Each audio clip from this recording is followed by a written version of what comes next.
nombre del Padre, y del Hijo, y del Espíritu Santo. Amén. En este domingo celebramos la solemnidad de Jesucristo, Rey del Universo, último domingo del año litúrgico. Escuchemos el Evangelio según San Mateo. En aquel tiempo Jesús dijo a sus discípulos: Cuando venga el Hijo del Hombre rodeado de su gloria, acompañado de todos sus ángeles, se sentará en su trono de gloria.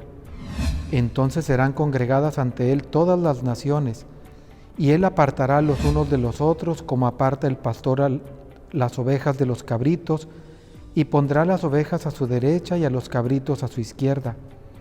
Entonces dirá el Rey a los de su derecha: Vengan, benditos de mi Padre, tomen posesión del reino preparado para ustedes desde la creación del mundo, porque estuve hambriento y me dieron de comer, sediento y me dieron de beber, era forastero y me hospedaron, estuve desnudo y me vistieron, enfermo y me visitaron, encarcelado y fueron a verme.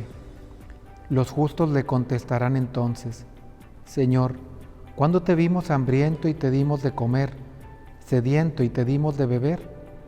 ¿Cuándo te vimos de forastero y te hospedamos, o desnudo y te vestimos? ¿Cuándo te vimos enfermo o encarcelado y te fuimos a ver? Y el Rey les dirá: Yo les aseguro que cuando lo hicieron con el más insignificante de mis hermanos, conmigo lo hicieron. Entonces dirá también a los de la izquierda: Apártense de mí, malditos, vayan al fuego eterno preparado para el diablo y sus ángeles, porque estuve hambriento y no me dieron de comer, sediento y no me dieron de beber. Era forastero y no me hospedaron, estuve desnudo y no me vistieron, enfermo y encarcelado y no me visitaron. Entonces ellos le responderán: Señor, ¿cuándo te vimos hambriento o sediento, de forastero o desnudo, enfermo o encarcelado y no te asistimos? Y él les replicará: Yo les aseguro que cuando no lo hicieron con uno de aquellos más insignificantes, tampoco lo hicieron conmigo. Entonces irán estos al castigo eterno y los justos a la vida eterna. Palabra del Señor. Esta fiesta tiene una doble connotación. Vamos a llamarle: la primera es la escatológica y la segunda la presente. La escatológica, ¿qué quiere decir? Al final de los tiempos, cuando sea el juicio universal, la palabra de Dios dice que al final de la historia Jesús va a entregar al Padre toda la creación, y con todos los que nos hemos unido a Él, lo va a entregar al Padre. Es la ofrenda, vamos a decirlo así. Y eso es lo que celebramos, que Jesús es el Rey del universo.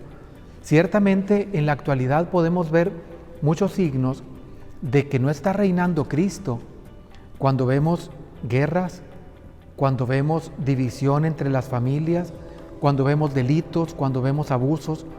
Todo eso habla de que hay personas que no han dejado que Cristo reine, pero el Señor espera, y al final de los tiempos, cuando ya se pare, por eso viene este Evangelio, se pare, cuando llegue el tiempo de la cosecha. Si recuerdas, el Señor nos presentaba en una ocasión aquella parábola del trigo y la cizaña, de que hasta el final se separa para no quemar trigo en lugar de cizaña, y la cizaña va a ir al fuego. Cuando nos habla de la red barredera, aquella red que recoge todo tipo de cantidad o cantidades de peces, y que al final los pescadores se paran. Bueno, pues eso se va a celebrar al final de los tiempos, se va a llevar a cabo. Hasta el final va a ser la separación. Y entonces el Señor va a desechar lo que no estuvo bien al fuego que no se apaga, y va a presentar al Señor toda la creación redimida. Y ahí tenemos que estar tú y yo. Mientras, entonces viene la segunda parte. Tenemos que hacer que Cristo reine de verdad, no solamente como un sentimiento: sí, Jesús es mi Rey, sino proclamarlo con nuestra boca: sí, Jesús es el Señor de mi vida, que Jesús reina, pero llevarlo a cabo ¿cómo? Haciendo lo que dice el Evangelio. ¿Qué nos presenta? Las obras de misericordia. Vengan benditos de mi Padre. Es lo que nos quiere decir el Señor. A ti el Señor quiere decirte, ven bendito de mi Padre, porque cuando tuve hambre, me diste de comer. Señor, ¿cuándo te vi? Cuando le diste al que te pedía de comer. Cuando compartiste de tus bienes con el que no tenía. A mí me diste de comer. Cuando asististe y te preocupaste por el forastero, por el migrante. Cuando atendiste a un enfermo. Cuando visitaste a alguien que estaba en la cárcel o le mandaste algo a alguien que estaba en la cárcel. Cuando compartiste la fe con alguien que no la conocía. Cuando llevaste una palabra de consuelo a alguien que estaba triste. En ese estaba yo. Es lo que nos va a decir Jesús. Por eso no desaprovechemos esta vida. Tenemos el día de hoy para hacer el bien. Tenemos el día de hoy para proclamar que Jesús es el Rey. Que en este día le agradezcamos a Dios por esas personas que han llevado el reinado de Cristo en su vida. Muchos hermanos que entregaron su vida en un apostolado por los enfermos, por los necesitados, por los pobres, por los ignorantes, por los niños. Mucha gente que ha proclamado con su vida que Jesús es el Señor. Pero también hagámoslo nosotros, que con nuestras palabras y con nuestra vida digamos, Jesús es el Señor de mi vida, Jesús reina. Amén. Y la bendición de Dios Todopoderoso, Padre, Hijo y Espíritu Santo descienda sobre ustedes. Amén. Feliz domingo.